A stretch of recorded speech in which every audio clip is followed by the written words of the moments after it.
તો જો આજે ઉત્તરાયણનો દિવસ છે, ટીવી ચાલુ કરીને બેઠા છો તો ફટાફટ ટીવીમાં ન્યૂઝ જોઈને ફટાફટ ધાબા પર જાઓ અને પતંગ ઉડાવવાની મજા માણો। બપોર થઈ ચૂકી છે, કેટલા પતંગ ઉડાવશો? આપ ઝી 24 કલાકની સોશિયલ મીડિયા પેજ પર જોડાઈ શકો છો અને જણાવી શકો છો કે આજે તમે કેટલા પતંગ ઉડાવ્યા છે। અમારી સાથે અલગ અલગ જગ્યાથી અમારા સંવાદદાતા દિવસભર જોડાતા રહેશે, ત્યાંના રંગ આપણે જોતા રહીશું। અત્યારે મારી સાથે રાજકોટથી ગૌરવ જોડાયેલા છે, સાથે સાથે અમદાવાદની પોળના ધાબા પરથી ઝી 24 કલાકે જે ખાસ આયોજન કર્યું છે ત્યાંથી અમારા સહયોગી મિત્તલ અમારી સાથે જોડાયેલા છે। ગૌરવ, પહેલા આપની પાસે આવીશું। રંગીલા રાજકોટનું આકાશ શું રંગોથી ભરાયું કે નહીં, ત્યાં કેવો માહોલ છે ગૌરવ?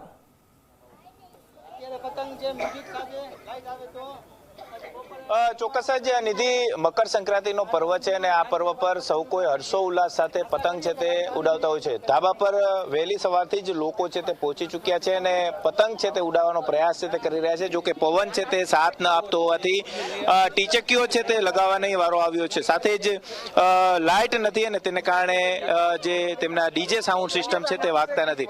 શું કહેશો, કઈ રીતના ઉજવણી કરી રહ્યા છો આજે પતંગો ઉડાવી? પતંગની ઉજવણી તૈયારી તો પૂરજોશમાં હતી, પરંતુ લાઇટ જતી રહી છે એટલે થોડુંક અમને તકલીફ થઈ ગઈ છે। સવારે માનો ને તો 2 કલાકથી પાવર સપ્લાય પૂરો બંધ થઈ ગયો છે। બાકી સાથે પતંગ સાથે મ્યુઝિક હોય તો બહુ મજા આવે, અલગ જ મજા આવે। ચોક્કસ જ લોકો અહીં પતંગ છે તે ઉડાવી રહ્યા છે। શું કહેશો, કેવી પતંગ ઉડી રહી છે? પવન સાથ આપે છે કે નહીં? કપાઈ ગઈ, પવન નથી આજે। શું કહેશો, કેવી રીતે આજે આયોજન કર્યું છે? અત્યારે બધું લાઇટ ન હોવાને હિસાબે ટોટલી કાર્યક્રમની અંદર વિક્ષેપ પડી રહ્યો છે। તમે બપોરે બધાય જેટલા બધા ઓસ્કારવાસીઓ છે બધા સાથે મળીને ભોજનનો પણ એક અનેરો કાર્યક્રમ રાખવામાં આવ્યો છે। તેની સાથે આપણો કાઠિયાવાડી ઊંધિયું, તેની સાથે ચીક્કી, આ તે બધી વસ્તુ અમે ટોટલી બધા એમાં સાથે મળીને જમીશું। ચોક્કસ જ યુવાનો છે તેમને પણ પોતાનું આયોજન કર્યું હોય છે। શું કહેશો, કઈ રીતના મિત્રો સાથે પતંગ ઉડાડવાની મજા હોય છે અને આ વખતે કઈ રીતના આયોજન કરવામાં આવ્યું છે? આ વખતે આયોજનમાં એવું છે કે અમે બધા ફ્લેટવાસીઓ સાથે જમવાનો કાર્યક્રમ રાખેલ છે, ઊંધિયું પૂરીને એવું। પણ આ વખતે સંક્રાંતમાં પવન ન હોવાના કારણે પતંગો બહુ ખૂબ ઓછી ઉડી રહી છે અને દર વખત જેવી મજા આવી રહી નથી।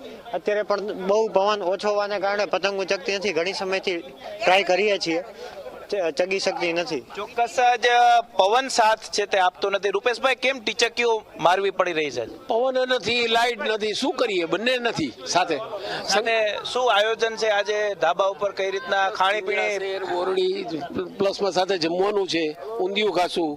ચોક્કસ રાજકોટ વાસીઓ છે કે તેઓ હર્ષો ઉલ્લાસ સાથે પતંગની મજા માણવા માટે તો અગાસી ઉપર પહોંચ્યા છે, પરંતુ તેમને વીજળી ન હોવાને કારણે ખાસ કરીને તેઓ સાઉન્ડ સિસ્ટમ છે તે વગાડી શકતા નથી। આપણે દ્રશ્યો બતાવવાનો પ્રયાસ કરીશું કે અહીં તેમને સાઉન્ડ સહિતની જે તમામ વ્યવસ્થાઓ છે તે કરી હતી, પરંતુ ક્યાંક ઉત્તરાયણના પર્વ ઉપર કોઈ દુર્ઘટના ન ઘટે તે માટે થઈને વીજ પુરવઠો છે જે બંધ કરવામાં આવ્યો છે અને તેને કારણે આ વખતે ધાબા ઉપર સાઉન્ડ સિસ્ટમ વાગી શકી નથી, પરંતુ ક્યાંક રાજકોટવાસીઓ પતંગની સાથે સાથે ખાણીપીણીની જયાફત છે તે અગાસી ઉપર માણતા જોવા મળી રહ્યા છે। જી બિલકુલથી ગૌરવ, ઉત્તરાયણના રંગ રાજકોટમાં કેવા છે આપની પાસે આવીશું ને માહિતી મેળવતા રહીશું। અત્યારે જોડાયેલા રહેજો, અમારી સાથે મિત્તલ પણ જોડાયેલા છે।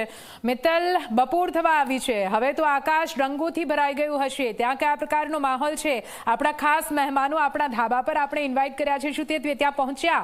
ઉત્તરાયણની મજા માણી કે નહીં મિત્તલ?